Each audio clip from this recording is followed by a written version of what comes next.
Roper v. Simmons, 543 U.S. 551, was a landmark decision in which the Supreme Court of the United States held that it is unconstitutional to impose capital punishment for crimes committed while under the age of 18. The 5-4 decision overruled the court's prior ruling upholding such sentences on offenders above or at the age of 16, in Stanford v. Kentucky, 492 U.S. 361, overturning statutes in 25 states that had the penalty set lower. Background: this case, in Missouri, involved Christopher Simmons, who, in 1993 at the age of 17, concocted a plan to murder Shirley Crook, bringing two younger friends, Charles Benjamin and John Tesmer, into the plot.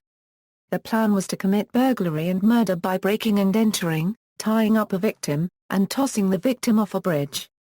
The three met in the middle of the night. However, Tesmer then dropped out of the plot. Simmons and Benjamin broke into Mrs. Crook's home, bound her hands and covered her eyes. They drove her to a state park and threw her off a bridge. Once the case was brought to trial, the evidence was overwhelming. Simmons had confessed to the murder, performed a videotaped reenactment at the crime scene, and there was testimony from Tesmer against him that showed premeditation. The jury returned a guilty verdict. Even considering mitigating factors, the jury recommended a death sentence, which the trial court imposed. Simmons first moved for the trial court to set aside the conviction and sentence, citing, in part, ineffective assistance of counsel. His age, and thus impulsiveness, along with a troubled background were brought up as issues that Simmons claimed should have been raised at the sentencing phase. The trial court rejected the motion, and Simmons appealed. The case worked its way up the court system, with the courts continuing to uphold the death sentence. However, in light of a 2002 U.S. Supreme Court ruling, in Atkins v. Virginia, 536 U.S. 304, that overturned the death penalty for the mentally retarded, Simmons filed a new petition for state post-conviction relief, and the Supreme Court of Missouri concluded that a national consensus has developed against the execution of the mentally ill, and held that such punishment now violates the Eighth Amendment's prohibition of cruel and unusual punishment. Thus, they sentenced Simmons to life imprisonment without parole. The state of Missouri appealed the decision to the U.S. Supreme Court, which agreed to hear the case. Opinion of the court: this case was argued on October 13, 2004. The appeal challenged the constitutionality of capital punishment for persons who were juveniles when their crimes were committed, citing the Eighth Amendment protection against cruel and unusual punishment. A 1988 Supreme Court decision, Thompson v. Oklahoma, barred execution of offenders under the age of 16. In 1989, another case, Stanford v. Kentucky, upheld the possibility of capital punishment for offenders who were 16 or 17 years old when they committed the capital offense. The same day in 1989, the Supreme Court ruled in the case Penry v. Leinoff, that it was permissible to execute the mentally retarded. However, in 2002, that decision was overruled in Atkins v. Virginia, where the court held that evolving standards of decency had made the execution of the mentally retarded cruel and unusual punishment and thus unconstitutional. Under the evolving standards of decency test, the court held that it was cruel and unusual punishment to execute a person who was under the age of 18 at the time of the murder. Writing for the majority, Justice Kennedy cited a body of sociological and scientific research, one, that found that juveniles have a lack of maturity and sense of responsibility compared to adults. Adolescents were found to be overrepresented statistically in virtually every category of reckless behavior. The court noted that in recognition of the comparative immaturity and irresponsibility of juveniles, almost every state prohibited those under age 18 from voting, serving on juries, or marrying without parental consent. The studies also found that juveniles are also more vulnerable to negative influences and outside pressures, including peer pressure. They have less control, or experience with control, over their own environment. They also lack the freedom that adults have, in escaping a criminogenic setting. In support of the national consensus position, the court noted the increasing infrequency with which states were applying capital punishment for juvenile offenders. At the time of the decision, 20 states had the juvenile death penalty on the books, but only 6 states had executed prisoners for crimes committed as juveniles since 1989. Only 3 states had done so in the past 10 years, Oklahoma, Texas, and Virginia. Furthermore, 5 of the states that allowed the juvenile death penalty at the time of the 1989 case had since abolished it. The court also looked to practices in other countries to support their holding. Between 1990 and the time of the case, the court said, only 7 countries other than the United States executed juvenile offenders. Iran, Pakistan, Saudi Arabia, Yemen, Nigeria, the Democratic Republic of the Congo, and China. Justice Kennedy noted that since 1990 each of those countries had either abolished the death penalty for juveniles or made public disavowal of the practice, and that the United States stood alone in allowing execution of juvenile offenders. The court also noted that only the United States and Somalia had not ratified Article 37 of the United Nations Convention on the Rights of the Child, which expressly prohibits capital punishment for crimes committed by juveniles. Dissents Justice Scalia wrote a dissent joined by Chief Justice Rehnquist and Justice Thomas. Justice Unregistered Trademark Connor also wrote a dissenting opinion. The dissents put into question whether a national consensus had indeed formed among the state laws, citing the fact that at the time of the ruling only 18 of 38 death penalty states prohibited the execution of juveniles. However, the primary objection of the court's 2 originalists, Justices Scalia and Thomas, was whether such a consensus was relevant. Justice Scalia argued that the appropriate question was not whether there was presently a consensus against the execution of juveniles, but rather whether the execution of such defendants was considered cruel and unusual at the point at which the Bill of Rights was ratified. In addition, Justice Scalia also objected in general to the court's willingness to take guidance from foreign law in interpreting the Constitution. His dissent questioned not only the relevance of foreign law but also claimed the court would invoke alien law when it agrees with one's own thinking, and ignore it otherwise, noting that in the case of abortion U.S. laws are less restrictive than the international norm. Scalia also attacked the majority opinion as being fundamentally anti-democratic.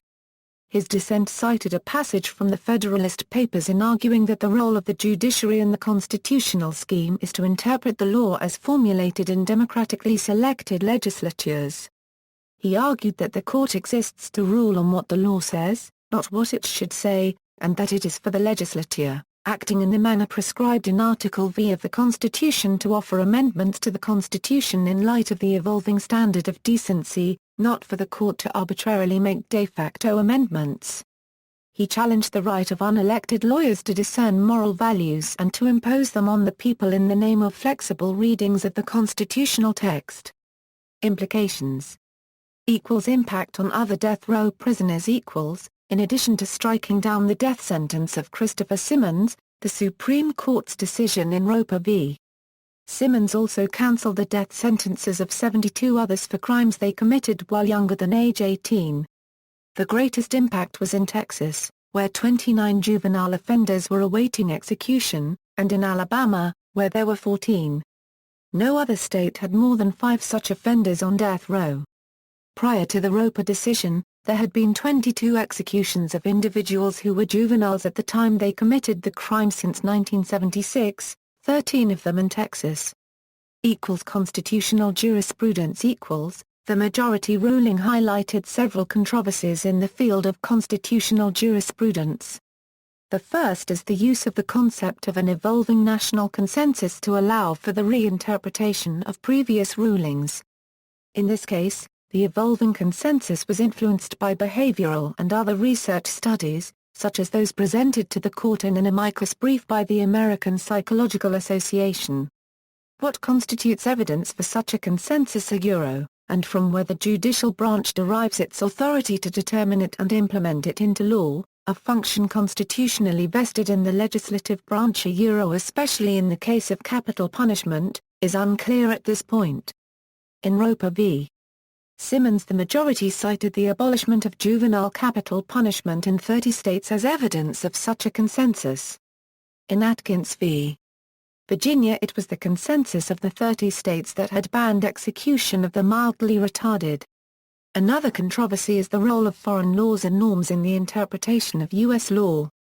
In 2004, Representative Tom Feeney introduced a non-binding resolution instructing the judiciary to ignore foreign precedent when making their rulings. This resolution advises the courts they are no longer engaging in good behavior in the meaning of the Constitution, and they may subject themselves to the ultimate remedy, which would be impeachment. Beltway sniper case. The implications of this ruling were immediately felt in the state of Virginia, where Lee Boyd Malvo became no longer eligible for the death penalty for his role in the Beltway sniper attacks that terrorized the Washington, D.C. area in October 2002. At the time of the attacks, Malvo was 17 years old. Malvo had already been spared the death penalty in his first trial for the murder of FBI employee Linda Franklin in Falls Church, Virginia, and had pleaded guilty in another case in Spotsylvania County. However, he had yet to face trial in Prince William County, Virginia, as well as in Washington, D.C., Washington State, Texas, Maryland, Louisiana, California, Arizona and Alabama. In light of this Supreme Court decision, the prosecutors in Prince William County decided not to pursue the charges against Malvo. At the outset of the Beltway sniper prosecutions, the primary reason for extraditing the two suspects from Maryland, where they were arrested, to Virginia, was the difference in how the two states deal with the death penalty. While the death penalty was allowed in Maryland, it was only applied to persons who were adults at the time of their crimes, whereas Virginia had also allowed the death penalty for offenders who had been juveniles when their crimes were committed.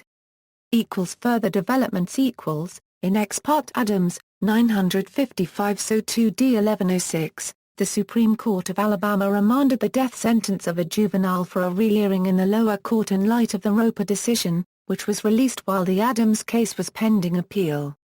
Justice Tom Parker, who had participated in the prosecution of the case, recused himself.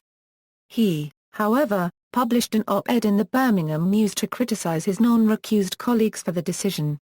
State Supreme Courts may decline to follow bad U.S. Supreme Court precedents because those decisions bind only the parties to the particular case, wrote Justice Parker. The state sought review in the Supreme Court, raising a single issue, whether this court should reconsider its decision in Roper v. Simmons, 543 U.S. 551. The Supreme Court denied certiorari on June 19, 2006, without a published dissent. In Miller v. Alabama, 567 U.S., in dissent, Justice Alito wrongfully identified Donald Roper as a 17-year-old brutal thrill killer. Roper, in fact, was the superintendent of the correctional facility where the murderer was held. See also, Graham v. Florida, list of juvenile offenders executed in the United States since 1976. Notes. References, Roper v. Simmons, official U.S. Supreme Court opinion March 1, 2005, Lane, Charles 5-4 Supreme Court abolishes juvenile executions The Washington Post, p. A01. Borstein, Michelle Malvo gets 2 more life terms, teen sniper enters plea in Spotsylvania attacks The Washington Post, p. B01. Logan, Wayne A., Proportionality in Punishment, Imposing Life Without Parole on Juveniles, Wake Forest Law Review 33, 681. Massey, Hilary J., Disposing of Children, The Eighth Amendment and Juvenile Life Without Parole After Roper, Boston College Law Review 47, 1083, SSRN 926758. External links, Death Penalty Information Center Juvenile offenders who are on death row.